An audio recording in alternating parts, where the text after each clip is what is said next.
Okay, so this is lecture 4 और आज का हमारा टॉपिक है एंगल ऑफ फ्रिक्शन, जिसको हम डिनोट करते हैं थीटा से।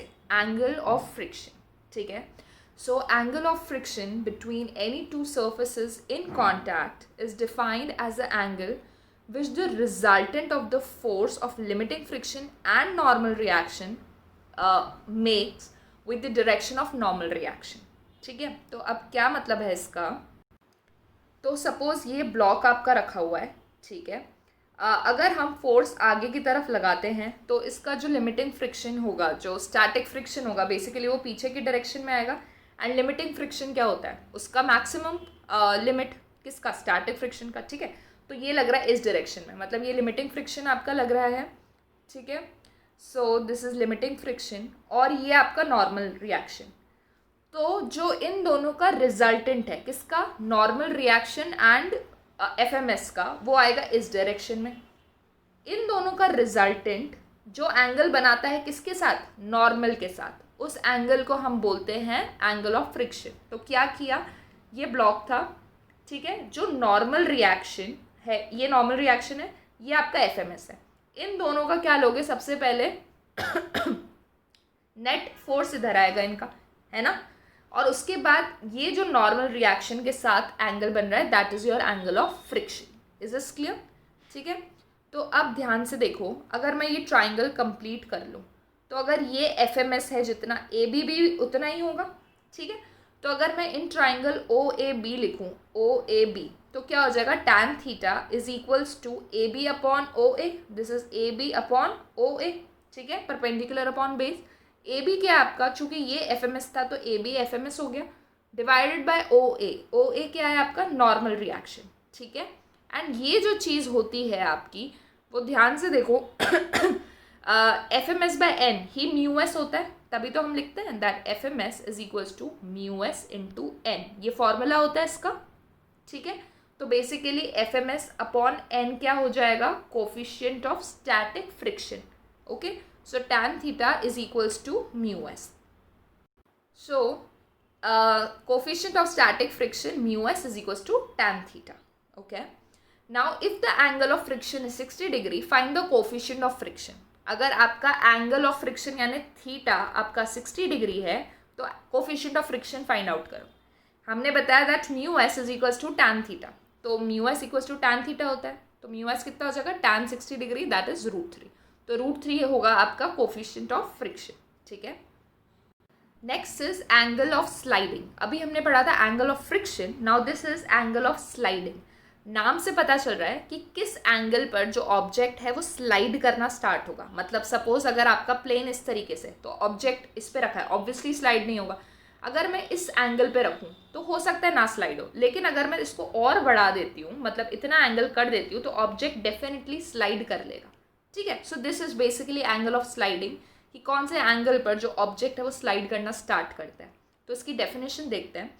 It is defined as the minimum angle of inclination of a plane with the horizontal such that a body placed on it just begins to slide down, ठीक है। वो minimum angle to the surface जिसपे आपकी जो body है वो क्या करे, स्लाइड करना स्टार्ट करे, ठीक है। And it is represented by this symbol known as phi, ठीक है, PHI, फाई, ओके। तो हमें एंगल ऑफ स्लाइडिंग निकालना है, तो उसके लिए डायग्राम ड्रॉ किया गया है, जो बहुत बार आप पढ़ चुके हो। Suppose this is your angle phi, क्योंकि हमें एंगल ऑफ स्लाइडिंग कैलकुलेट करना है। इस ऑब्जेक्ट पर नीचे की तरफ mg लग रहा है, अगर ये एंगल फाई है तो ये एंगल भी फाई होगा। ये हम बहुत बार कर चुके हैं। कैसे, क्योंकि ये 90 डिग्री होता है, ये फाई है, तो ये एंगल 90 माइनस फाई हो गया। ये एंगल 90 माइनस फाई है, तो ये ऑब्वियसली फाई होगा, ठीक है। तो ये तो हम कर चुके हैं। तो अगर इस डायरेक्शन में mg है तो रिजॉल्व करना हमें आता है, जिस साइड एंगल है उधर कॉस वाला आएगा, उसके दूसरी तरफ साइन वाला फैक्टर। तो इधर आ जाएगा mg कॉस फाई और ये हो जाएगा mg साइन फाई, ठीक है। ऑलराइट, अब ध्यान से देखेंगे, ये जो बॉडी है अगर ये ऊपर नीचे मूव नहीं कर रही है तो इट इज़ ऑब्वियस दैट ये n जो होगा वो आपका mg cos फाई के इक्वल होगा, ठीक है। और अगर बॉडी स्लाइड नहीं कर रही है, ठीक है, तो FMS will be equal to mg sin phi, ठीक है। ये वाली force will be balanced by this, okay. तो हमने ये जो इक्वेशन 1 और 2 लिखी है इसको डिवाइड कर दें, मतलब हम 2 डिवाइडेड बाय 1 करें, 2/1, तो कितना आ जाएगा, F M S upon N is equal to M G sine phi upon M ji cos phi, ठीक है। तो यहाँ से क्या आ गया, tan phi, F M S upon N कितना आ गया, टैन फाई। और हमें पता है कि F M S upon N एक और क्वांटिटी होती है, वो होती है म्यू एस, क्योंकि हमें पता है F M S is equal to mu S into N. तो म्यू एस भी क्या आ गया आपका, टैन फाई, ठीक है। Now theta is equals to phi होता है, मतलब angle of friction is equals to angle of sliding, या फिर उसे एंगल ऑफ रिपोज भी बोलते हैं, एंगल ऑफ रिपोज, ठीक है। अब ये दोनों इक्वल कैसे हुए, इजंट दैट ऑब्वियस, क्योंकि देखो म्यू एस आपने टैन थीटा लिखा था एंड पहले वाले फॉर्मूला से, और अभी आपने निकाल दिया mu S is equals to tan phi, so tan theta equals to tan phi, तो थीटा इक्वल्स टू फाई आ जाएगा। क्यों, क्योंकि हम जो भी एंगल्स से डील कर रहे हैं वो 90 डिग्री से छोटे हैं, इसलिए theta will be equal to phi, ठीक है। So this was your angle of friction is always equal to angle of sliding or angle of repose. Now acceleration of a body sliding down a rough inclined plane. अब अगर ये body actually में slide करना start कर देती है, ठीक है, यानी मूव करना स्टार्ट कर देती है, तो ऑब्वियसली क्या होगा, एक्सेलरेशन जनरेट होगी। तो वो एक्सेलरेशन क्या होगी वो हमें कैलकुलेट करना है, okay. So acceleration of a body sliding down through a rough inclined plane, ठीक है। अभी सेम चीज़ है, यहाँ पे थीटा लिया है आपने, तो ये एंगल थीटा हो जाएगा, एम जी नीचे की तरफ लग रहा है, this component is M ji cos theta, ऊपर नॉर्मल रिएक्शन होगा आपका, दिस इज योर फ्रिक्शन।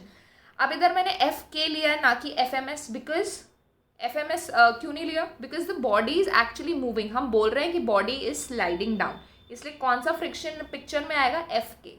जो इससे पहले वाला केस था कि मिनिमम एंगल, जब बॉडी स्लाइड करने लग जाएगी, मतलब अभी तक बॉडी स्लाइड की नहीं है, स्टार्ट नहीं की है, तो तब तक क्या लग रहा होगा, एफ एम एस लग रहा होगा। एक बार स्लाइड करने लग गई तो कौन सा आएगा, एफ के, ठीक है।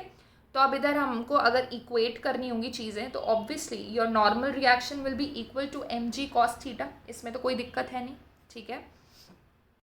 अब ध्यान से बताओ मुझे, हमने फ्री बॉडी डायग्राम्स किए थे, तो हम क्या करते थे, अगर सपोज यहाँ पर उसका कैपिटल एफ लग रहा है, यहाँ पे स्मॉल एफ लग रहा है, हम बोलते थे कि अगर वो body right hand side move कर रही है तो कौन सा इसका एक्सेलरेशन क्या होगा, if it's mass is m, तो हम लिखते थे चूंकि बॉडी राइट हैंड साइड में मूव कर रही है, so f minus f will be equal to m a, इस तरीके से करते थे।